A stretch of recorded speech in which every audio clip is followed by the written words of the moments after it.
இந்த கட்டிடங்கள் எல்லாம் கோவில்களா மாற்றப்பட்டு விட்டது. Church should be in our hearts. சபையானது நம்முடைய இருதயத்துக்குள்ளாக இருக்க வேண்டும். Why? ஏன்?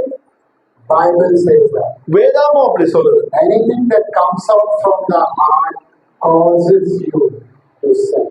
It's a heart. இருதயத்துக்குள்ளாக இருந்து வருவதே நம்மை தீட்டுப்படுத்தும் என்று சொல்லுகிறது. அது நம்முடைய இருதயத்தை பொறுத்ததாக இருக்கிறது. The other reason. மற்றும் ஒரு காரணம். Sometimes people struggle. Not everyone. Not anyone from North region. I don't know. But I'll tell you, some people struggle with what position they have or role they have in the church or that role, zone leader, Bible talk leader. They get so excited about the title, but they don't realize with the title comes responsibility. With the title comes also a higher expectation of living that. And maybe some live, some don't live. It's not me to judge or anyone to judge. God is the one who judges. சில நேரங்களில் இப்படிப்பட்ட எண்ணங்கள் இருக்கும். எல்லாருக்கும் சொல்ல மாட்டேன். சில பேருக்கு இங்க இருக்கிறவங்களுக்கு நார்த் செக்டர்ல இருக்கவங்களுக்கும் கூட சொல்ல மாட்டேன். சில பேருக்கு இந்த தூண்டுதலோ இந்த பிரச்சனையும் இருக்கு. அவங்க எதை நோக்கி பாக்குறாங்கன்னா அவங்களுக்குன்னு இருக்கக்கூடிய ஒரு தகுதி, தரம், அவங்க இருக்கிற இடம், அவங்களுடைய பதவி, இது மேலதான் அவங்களுக்கு நிறைய எண்ணம் இருக்கு. ஜோன் லீடர், பைபிள் டாக் வழிநடத்தக்கூடிய ஒரு தலைவர், அவங்க அந்த எண்ணங்களை குறிச்சு யோசிக்கிறாங்க. அவங்க புரிஞ்சுக்கல அவங்களுக்கு கொடுக்கப்படக்கூடிய அந்த பொறுப்புகள்ல, அந்த பதவியில பொறுப்பு இருக்கு. அந்த பொறுப்பு கேட்டது போல அவங்க நடந்துக்கணும். சில பேரால அதை நடந்துக்க முடியாம இருக்கலாம். அவங்க சரி தப்புன்னு நான் அதை நிதானிக்க வரல. ஆனா அவங்கவுங்க அவங்களுடைய பொறுப்புக்கு காரணமாகவும் பொறுப்புள்ளவர்களா இருக்கிறாங்க. I'm sorry to say, but I've heard different places that people get discouraged when the title is removed. They feel like, oh, my ministry was removed, title was removed. But God already has your name. Your title is disciple. So according to the word of God, you behave as a disciple of Jesus. இதை சொல்றதுக்கு நான் வருத்தப்படுறேன். எல்லாரும் சொல்ல மாட்டேன். நான் நிறைய நேரத்துல கேள்விப்படுறேன். அவங்களுக்குன்னு இருக்கக்கூடிய பொறுப்புகள் அல்லது பதவிகள், அவங்களுக்குன்னு இருக்கக்கூடிய ஒரு அங்கீகாரம் நீக்கப்படும் பொழுது, நான் என்னோட குடும்ப சபை போயிடுச்சு, என்னோட பதவி போயிடுச்சுன்னு கவலைப்படுறாங்க.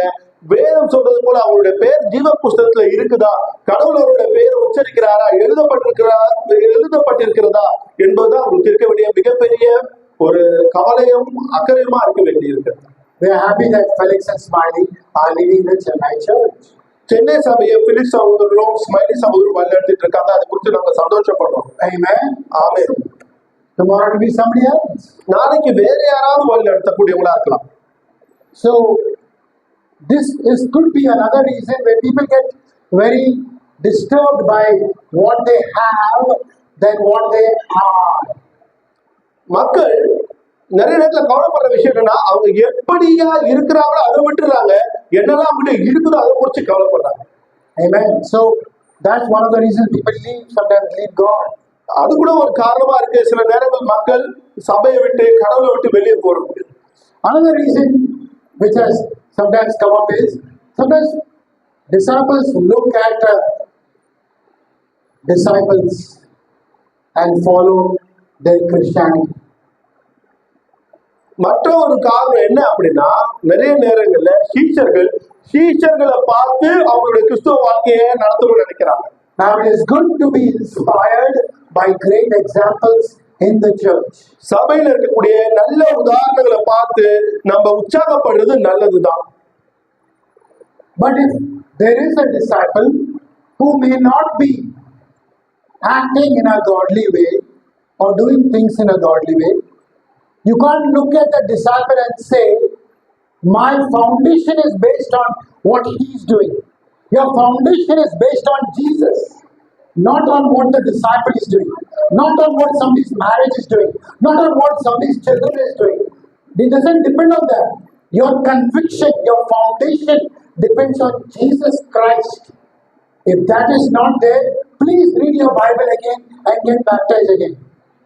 சில நேரங்கள்ல நம்ம பார்த்துட்டு இருக்கிற அந்த சீச்சருடைய வாழ்க்கை சரியா இல்லை, அவருடைய செயல்களோ அவருடைய வாழ்க்கை முறையோ சரியா இல்லாத பொழுது நம்மளுடைய மன உறுதிய அவரை நோக்கி பார்த்து அவருடைய வாழ்க்கை சரியில்லை, அவருடைய திருமணம் சரியில்லை, அவரு செய்யக்கூடிய விஷயங்கள் சரியில்லைன்னு கட்டக்கூடாது. நம்முடைய அடித்தளம் வேதாகமாக இருக்கு. வசனங்கள் தான் நம்ம பின்பற்ற வேண்டிய மூலப்பொருளா இருக்கு. உங்களுக்கு அந்த சந்தேகம் இருந்துச்சுன்னா உங்களுடைய வேதாமத்தை திருப்பி மறுபடியும் படிச்சு பாருங்க. உங்களுடைய மன உறுதி வேதத்தை அடிப்படையா கொண்டு இருக்கக்கூடியதா இருக்கும். Let me give my own example. என்னுடைய சொந்த உதாரணத்தை நான் கொடுக்கிறேன். I was baptized. My discipler was there. நான் ஞானஸ்தானம் பெற்று என்னோட டிசைபிளர் அங்க இருந்தார் வந்தெடுத்துல. First, second month I went. First time, new baptized. I went to my discipler. I got some help. Third time I went. நான் புதுசா ஞானஸ்தானம் பெற்றிருந்தேன். ஒரு இளம் கிறிஸ்துவரா நான் வந்து சபைக்கு போகும்போது என்னோட வழிநடத்துனரை பார்த்தேன். சில உதவிகளை பெற்றுக்கொண்டேன். 2 முறை போயிட்டு 3வது முறை நான் அவரை போய் சந்திக்க போனேன். But this time the door was open in the house, so I entered it. இந்த முறை நான் போகும்போது அவங்க வீட்டு கதவு திறந்து இருந்தது. நான் நேரா உள்ள போயிட்டேன். My disciple didn't see me. என்னுடைய வழிநடத்துனர் என்ன பார்க்கல. I saw my disciple. ஆனா நான் என்னோட வழிநடத்துனரை பார்த்துட்டேன். He was smoking. அவர் புகை பிடிச்சிட்டு இருந்தார். I am here still. நான் இன்னைக்கும் இங்க இருக்கிறேன். Because the word, and after a few months he fell away. He left the church and went. It's okay. I'm not coming for any man or human being. I'm coming for Christ, His word. Jesus died for me. Arvind didn't die for me. I'll die for you. No. No. ஓட்டார். No way. Jesus died for my sins. I come for Jesus, not for man. Now, we should love one another, we should help one another, we should encourage one another, we should care for each other, we should help each other. But my Christian life doesn't depend even on my wife also.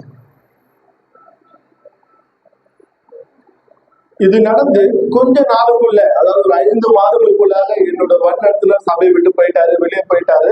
ஆனா நான் இன்னைக்கும் இங்க இருக்கிறேன். ஏன்னா நான் சபைக்கு வந்தது எந்த ஒரு மனுஷங்களை பார்க்கறதுக்கோ இல்லை, கடவுளுக்காக, வேத வசனங்களுக்காக, இயேசு கிறிஸ்துக்காக வந்தேன்.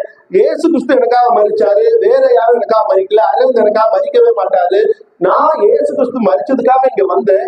என்னுடைய வாழ்க்கை வேதத்தை அடிப்படையா இருந்து அதன் பிரகாரம் நடக்கும் பொழுது நான் இங்க இருக்கக்கூடியவளா இருக்கிறேன். Some people look at leaders. They feel like once you become a leader, you will never sin. சில மக்கள் தலைவர்களை பாக்குறாங்க. ஒரு முறை நீங்க தலைவராகிட்டீங்கன்னா அதுக்கப்புறம் நீங்க பாவமே செய்யக்கூடாது. Moment the leader sins or his children sin or something like finished over, shutter closed. எந்த ஒரு நேரத்துல அந்த தலைவர் பாவம் செய்யறாரோ, அவங்களோட பிள்ளைங்களோட வாழ்க்கை பாவத்துல போயிட்டு அவ்வளவுதான். அந்த நேரமே அவர் மூடியாச்சு, அவர் அவ்வளவுதான் முடிஞ்சிட்டாரு. What does the Bible say? வேதாமம் என்ன சொல்லுது? Can anyone say? யாராவது சொல்ல முடியுமா வேதம் என்ன சொல்லுது? For all have sinned and fallen short of the glory of God. வேதம் என்ன சொல்லலாம்? நாம் எல்லோரும் பாவம் செய்து தேவ மகிமையற்றவர்கள் ஆகி என்று சொல்லப்படுகிறது. All have sinned. எல்லோரும் பாவம் செய்தார்கள். They are all in the dustbin. நம்ம எல்லாரும் அந்த குப்பை தொட்டியில இருக்கிறோம். That's where we have sinned. அங்கதான் நம்ம பாவம் செஞ்சிருக்கிறோம். One by one, God removes us out from the dustbin. அந்த குப்பை தொட்டியில இருந்து ஒன்றாக தேவன் எடுத்தார். Amen. Amen. We are all sinners. நம்ம எல்லாரும் பாவிகள். Whether you are leader, not leader, church leader, I don't care who you are. நீங்க தலைவரா இருக்கலாம், தலைவரா இருக்கலாம். We will fall, we will struggle, but we got to keep growing, keep changing. Help each other to change. Help each other to grow. That is God's love. Not looking down, judging, or criticizing, calling names. That is not a godly church. A godly church is helping one another. You hold my hand, I hold your hand. You encourage me, I will encourage you. Even if you are a leader, God forgives you. Amen. Can you say amen? ஆமென் சொல்லலாமா? You don't want to agree, it's okay. I am not getting hurt. நீங்க ஆமென் சொல்லலனாலும் எனக்கு காயம் ஏற்படாது. Nothing. My conviction comes from Jesus. கன்னடத்துல சொல்றாரு, எனக்கு ஒரு பிரச்சனை இல்லைன்னு. எனக்கு இருக்கக்கூடிய மன உறுதி இயேசுவினிடத்துல இருந்து வருது. Amen. ஆமென். Doesn't worry. அத பத்தி நான் கவலைப்படவே போறது இல்லை. I also heard people talk bad about us behind our backs. எங்க பின்னாடி எங்களை பத்தி மக்கள் தப்பா பேசுறதுன்னு நான் கேள்விப்பட்டிருக்கேன். By God's grace, we have served this church 10 years. தேவனுடைய கிருபையினால 10 வருஷமா இந்த சபையில ஊழியம் பண்ற எனக்கு பாக்கியம் கிடைச்சது. Since somebody says, sometimes, had the guts to come and speak to me. அப்பவும் சில பேர் ஜெரி ப்ரோ அப்படி இருக்கிறார் இப்படி இருக்காரு பேசிருப்பாங்க. என்கிட்ட பேசுறதுக்கான தைரியத்தோட என்கிட்ட வந்து பேசுங்க. I want to eat you. நான் உங்களை சாப்பிட மாட்டேன். I want to do some miracle and vanish you. உங்க எல்லாருக்கும் ஒரு அற்புதத்தை செஞ்சு ஒரு மாயாஜாலம் செஞ்சு உங்க எல்லாரையும் அழிச்சிட மாட்டேன். I am a disciple. I have to learn. I have to grow. I have to change. Till the day I die, I will be learning, growing, changing, growing, learning, growing, changing, learning, growing, changing, changing, changing, learning, growing, and ultimately the end. All of this. Amen. நான் ஒரு சிஷ்யனா இருக்கிறேன். நான் உங்ககிட்ட கத்துக்கவும் தயாரா இருக்கிறேன், மாறவும் தயாரா இருக்கிறேன், வளரவும் தயாரா இருக்கிறேன். நான் வளர்ந்து கொண்டே இருப்பேன், கத்துக்கிட்டே இருப்பேன், மாறிட்டே இருப்பேன், மாறுவேன், வளருவேன், கத்துக்குவேன், மாறுவேன், வளர்ந்துட்டு இருப்பேன். இப்படி மாறி மாறி என்னோட வாழ்க்கை இறுதி வரைக்கும் நான் மாறவும் வளரவும் என்னை மாற்றிக்கவும் என்னுடைய வாழ்க்கையில வளர்ச்சிக்கும் பாதையில போறதுக்கும் தயாரா இருக்கிறேன். Now quickly I will tell you 2 scriptures and I want to show you how Jesus looked and treated these 2 incidences in the Bible. நான் 2 வசனங்களை உங்ககிட்ட பகிர்ந்துக்க போறேன். வேதாமத்துல தேவன் இந்த 2 நிகழ்வுகளை எப்படியாக பார்த்தாரு, இயேசு எப்படி பார்த்தாரு, எப்படி கையாண்டாருன்றத நம்ம பார்க்க போறோம். Why do people leave God and leave church? ஏன் மக்கள் தேவனையும் தேவனுடைய சபையும் விட்டு போறாங்க? Matthew 24 verse 12. Read it.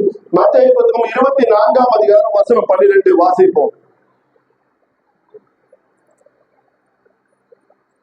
Matthew 24 verse 12 says, because of what? 24:12 வாசிக்கலாம்.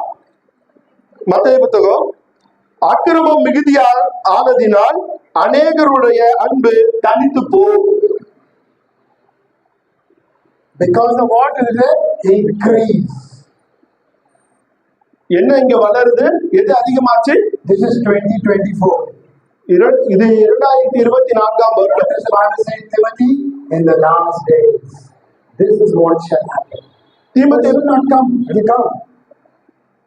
So, as it increases, தீமோத்தேயு புத்தகம் என்ன சொல்றது? இது கடைசி காலம் சொல்லுது.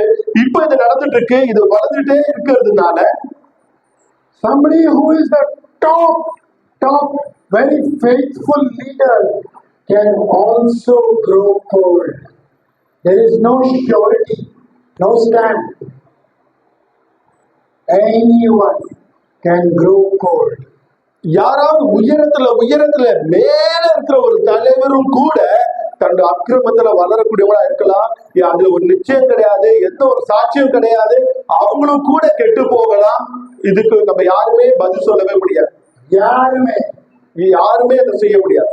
No one can compromise sin, pride, jealousy, greed, lying, all kinds of sins. If it gets more and more, and the verse is talking to disciples.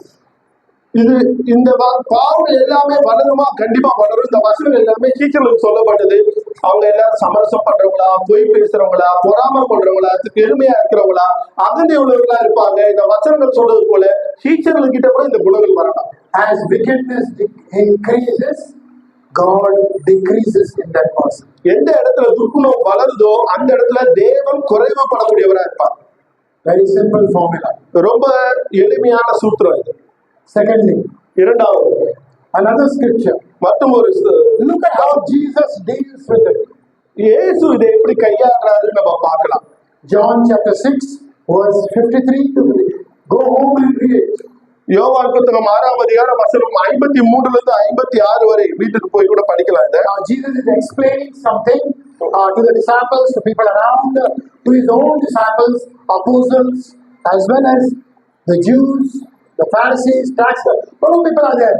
நிறைய ஜனங்கள் அங்க இருந்தாங்க. இயேசுவை சுத்தி அவங்களுடைய சீஷர்கள், அப்போஸ்தலர்கள், யூதர்கள், நிறைய ஜனம் அவரை சுத்தி இருந்தாங்க. அவங்க எல்லார்கிட்டையும் இதை சொல்றாரு. யோவான் புத்தகம் 6ஆம் அதிகாரம் வசனம் 53 முதல் 54 வரைக்கும் வாசிக்க கேட்கலாம்.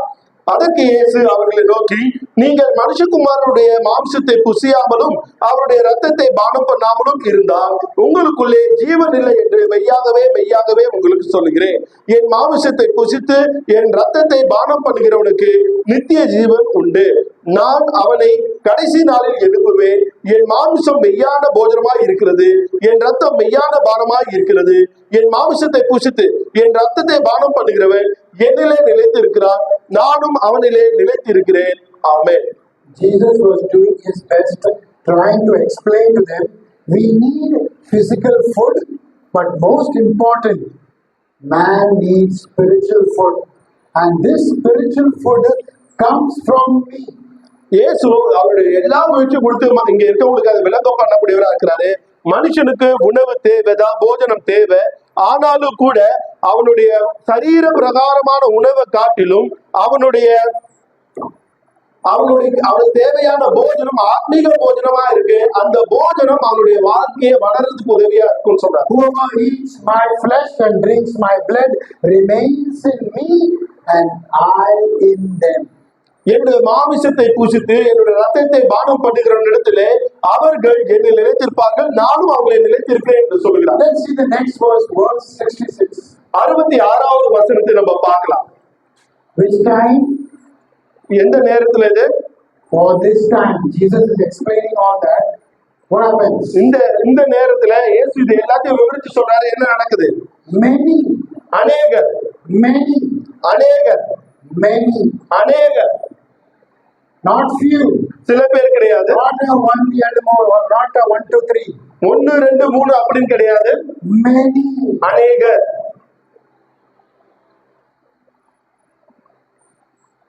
Turn back and no longer forward. அவர் பின்பாக நடவாமல் போனார்கள் என்று வேதம் சொல்லுகிறது. Now, why did these disciples turn back? ஏன் அவருடைய சீஷர்கள் திரும்பி போனார்கள், பின் நடக்கவில்லை? Why, when Jesus was explaining to them, he tried his best, but they decided to leave. ஏன் இயேசு கிறிஸ்து தன்னுடைய எல்லா முயற்சியும் கொடுத்து அவருக்கு சொல்ல, அவருக்கு விளங்க பண்ண அவர் எல்லா முயற்சியும் கொடுத்தார்கள், ஆனாலும் அவர்களால் புரிந்து கொள்ள முடியவில்லை. See, the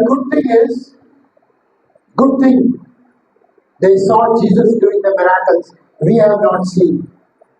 நல்ல விஷயம் என்னன்னா, இயேசு கிறிஸ்து அற்புதத்தை செஞ்சதை அவங்க எல்லாரும் பார்த்தாங்க, நம்ம யாரும் அதை பார்த்தது இல்லை. Jesus, the people around him saw him curing Lazarus.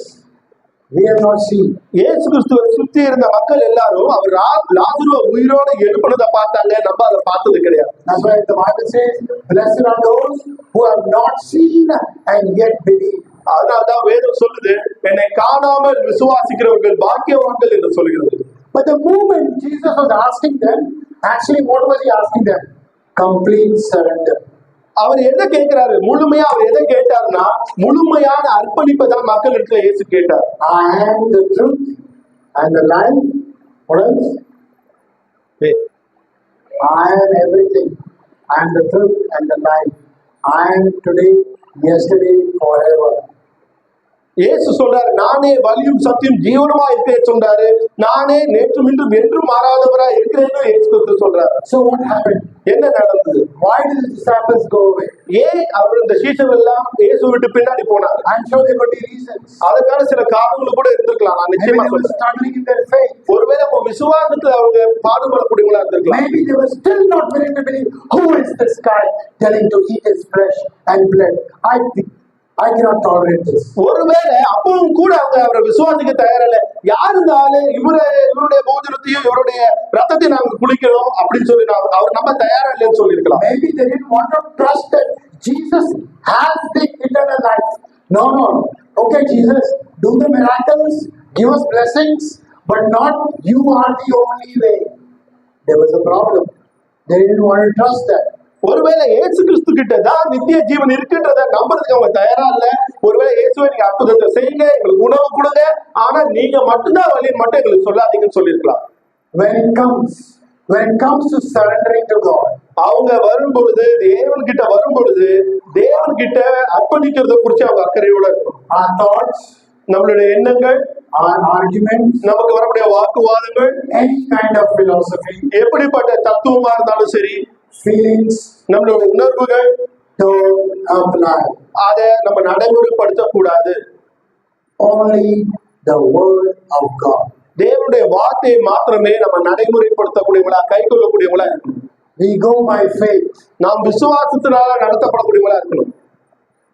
We need to ask ourselves, நம்மிடத்துல இதை கேட்டுக்கொள்ள வேண்டும். am I trusting what Jesus is saying? இயேசு கிறிஸ்து எது சொல்றாரோ அதை நான் நம்புறேனா? Do I really believe in him? நான் உண்மையாகவே அவரை நம்புறேனா, விசுவாசிக்கிறேனா? Am I just a member or a number? I'm coming, going, or am I acting as a disciple that God is pleased with me? நான் இந்த சபையில ஒரு அங்கத்தினரா, ஒரு எண்ணிக்கையில ஒரு நபரா வந்து போயிட்டு இருக்கேனா, அல்லது என்றால் இயேசு என்ன நம்புற அளவுக்கு நான் ஒரு சீஷரா என்னோட வாழ்க்கையில அவரை நம்பி நடக்கக்கூடியவரா இருக்கிறேனா? Now interestingly, இது ஒரு சுவாரஸ்யமான விஷயம் என்னன்னா, verse 67. வசனம் 67 வாசிக்க கேட்கலாம். யோவான் புத்தகம் 6ஆம் அதிகாரம் வசனம் 67.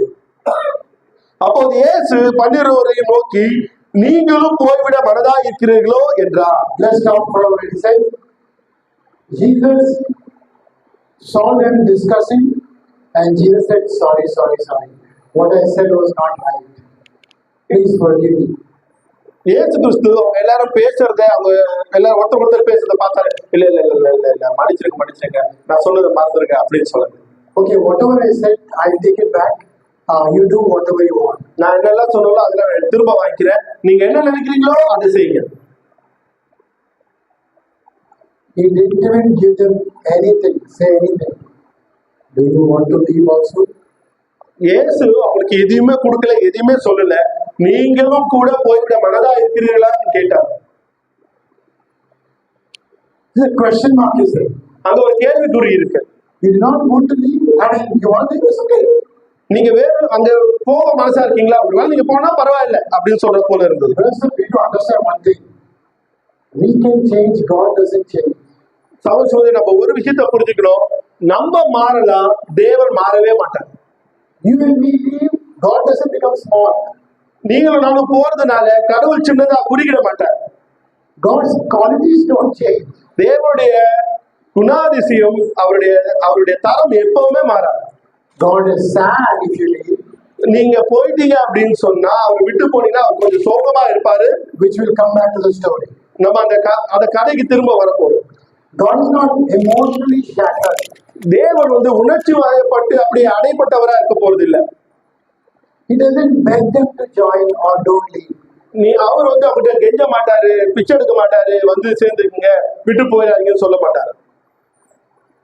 What does Peter say? பேதுரு என்ன சொல்றாரு அதுக்கு? Whom shall we go? யாரிடத்துல போவோம் தேவன் ஆண்டவரே? Peter understood. நீங்க பேதுரு அதை புரிஞ்சுக்கிட்டாரு. You have the words of eternal life. நித்திய ஜீவனுக்காக வார்த்தை உம்மிடத்துல இருக்கிறதே என்று சொன்னார்.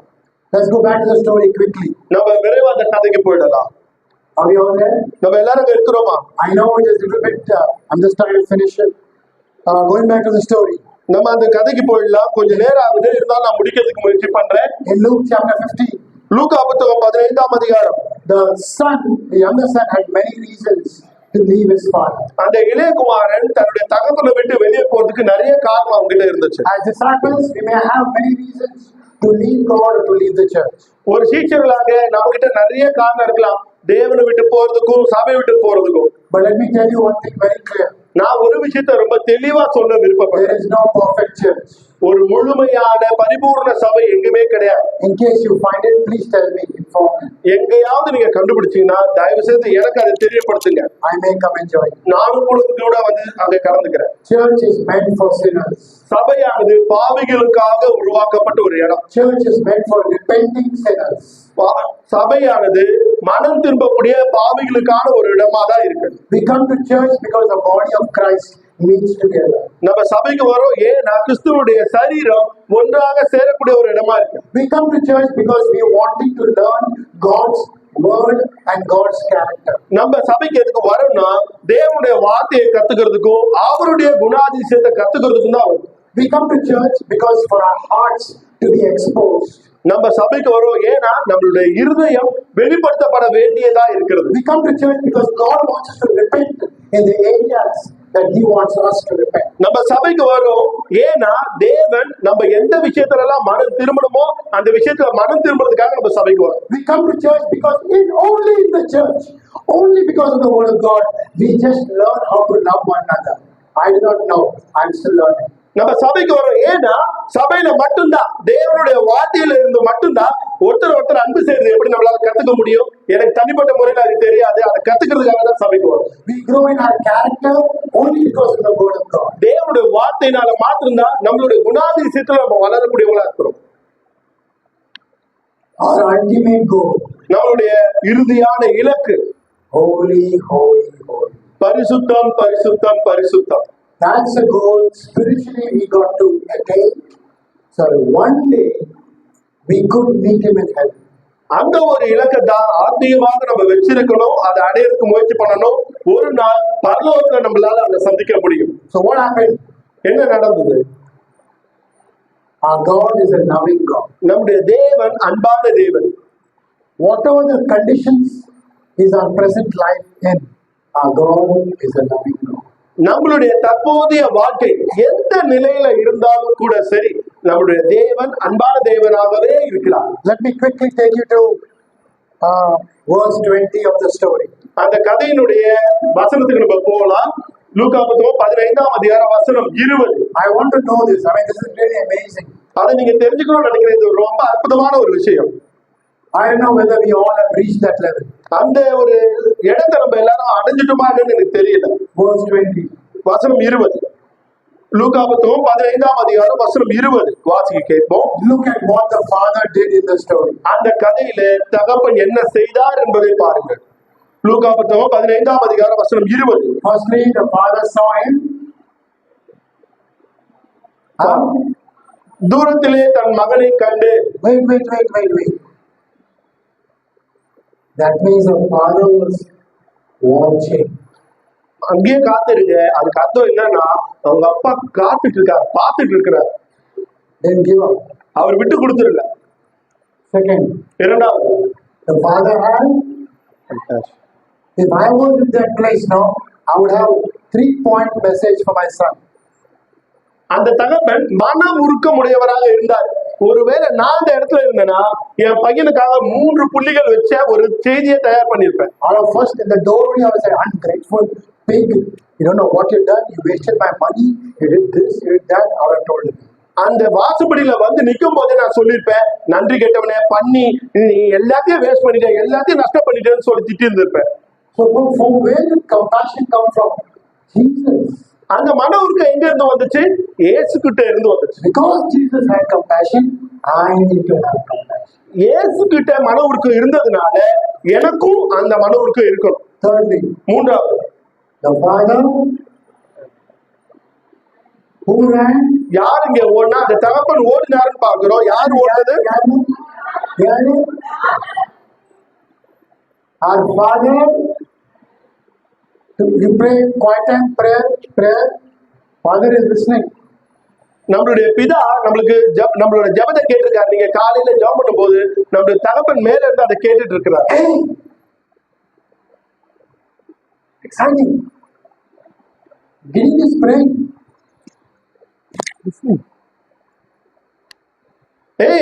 அங்க கிதியோன் ஜெபம் பண்றாருன்னு சொல்லி ஓடி வந்து என் ஜெபத்தை கேட்கக்கூடியவரா ஏசப்பா இருப்பார்.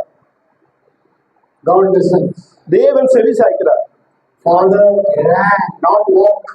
He ran. அந்த பிதா அவருடைய தகப்பன் ஓடினார், நடந்து போகல, ஓடினார். Next, the father fell on his neck. அடுத்தது அந்த தகப்பன் தன் மகனுடைய கழுத்தை கட்டிக்கிட்டாருன்னு பாக்குறோம். என்ன பண்ணாரு?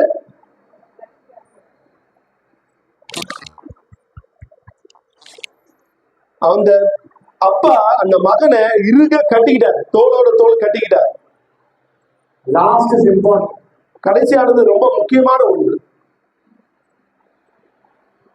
The father kissed him. அந்த தகப்பன் முத்தம் கொடுத்தார்.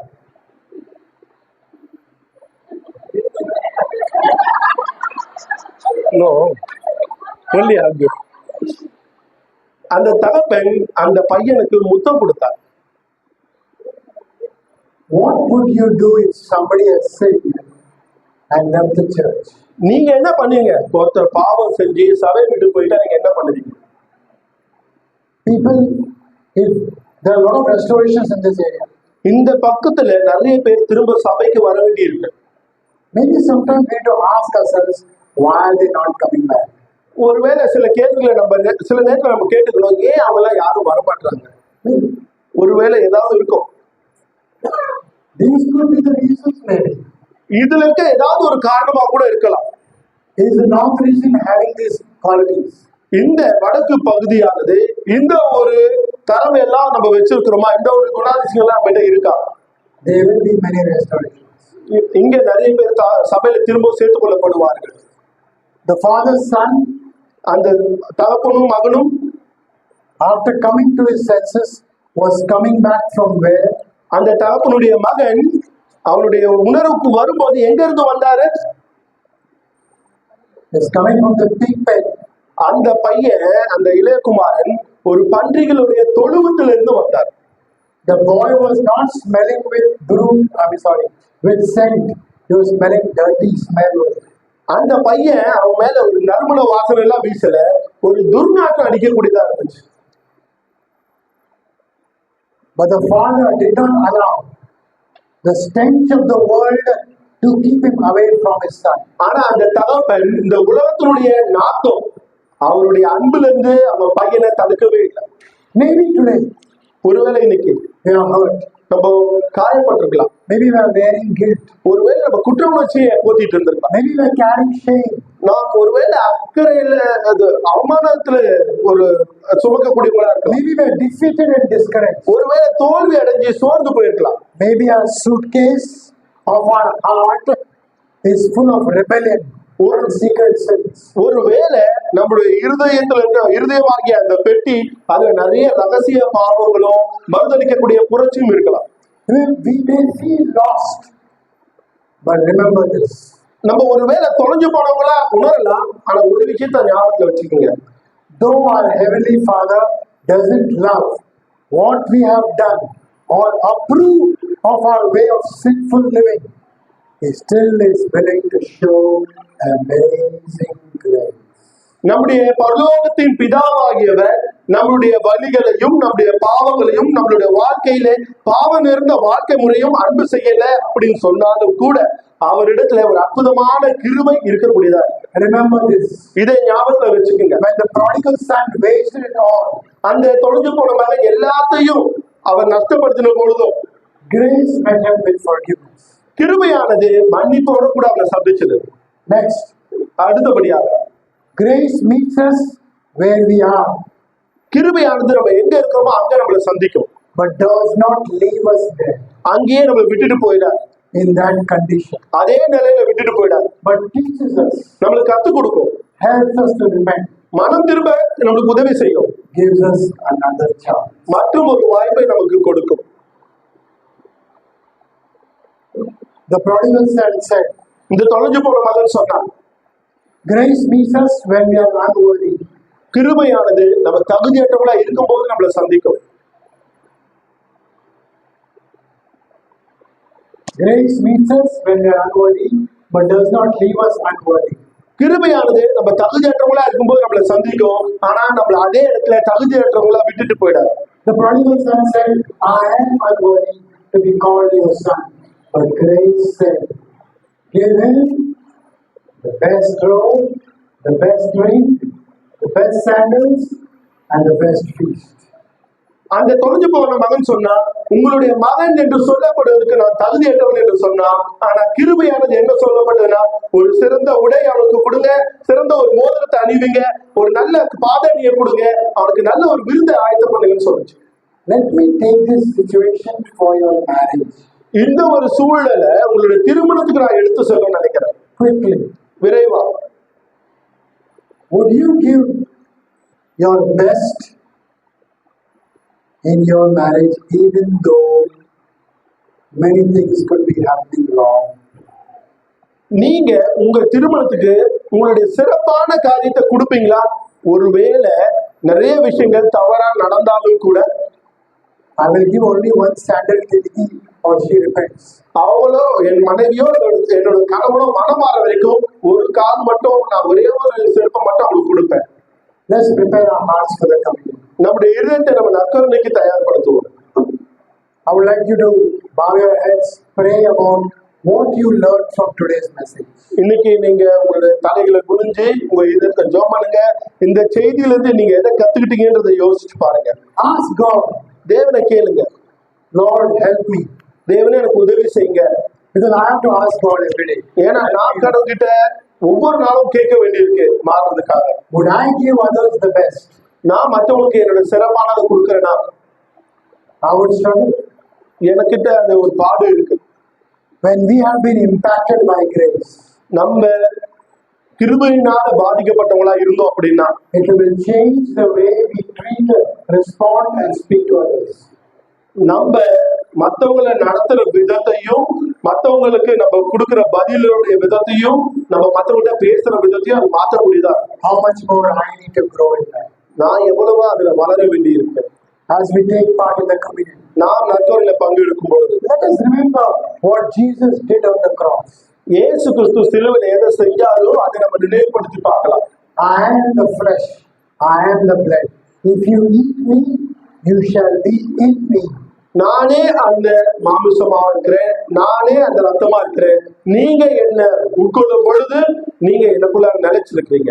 If you are visiting us, இன்றைய தினம் நீங்க எங்களை சந்திக்க வந்திருந்தீங்கன்னா, if you are deciding should I come back, நான் இன்னைக்கு திரும்ப வரணும்னு நீங்க முடிவு எடுத்திருந்தீங்கன்னா, that will be your best decision in your life. உங்க வாழ்க்கையில நீங்க எடுத்த ஒரு சிறப்பான முடிவா அது இருக்கும். Because he gives us many chances. ஏன்னா அவர் நிறைய வாய்ப்பை நம்மளுக்கு கொடுக்கிறார். Through his grace. அவருடைய கிருபையினால. Don't live in the pool of guilty feelings. அந்த ஒரு குற்ற மனப்பான்மை குளத்திலே நம்ம வாழ்றவங்களா இருக்கக்கூடாது. Because he's a God who forgives. ஏன்னா தேவன் மன்னிக்கிற தேவனா இருக்கிறார். By his grace we shall receive eternal life. அவருடைய கிருபையினால நம்ம நித்திய ஜீவனை பெற்றுக் கொள்ளக்கூடியவங்களா இருக்கோம். God's grace is a bridge that carries us from brokenness to wholeness. தேவனுடைய கிருபை நம்மளுக்கு ஒரு மேம்பாலமா இருக்கு. உடைஞ்சு போன இடத்துல இருந்து முழுமைக்காக நம்மளை கடத்தக்கூடிய கொண்டு செல்லக்கூடிய ஒரு மேம்பாலமா தேவனுடைய கிருபை இருக்கு. God's grace is a bridge that carries us from our brokenness to his wholeness. தேவனுடைய கிருபை நம்முடைய உடைஞ்சு போன வாழ்க்கைய அவருடைய முழுமை கிட்ட தேவனுடைய முழுமை கிட்ட கொண்டு போகக்கூடிய ஒரு மேம்பாலமா இருக்கு. Let's pray for the Lord. நாம் அப்பத்துக்காக ஜெபிப்போம். Most holy and righteous Father, God, we thank you for such an incredible grace that you've given us, Father. Amazing grace. We are sinners, Lord.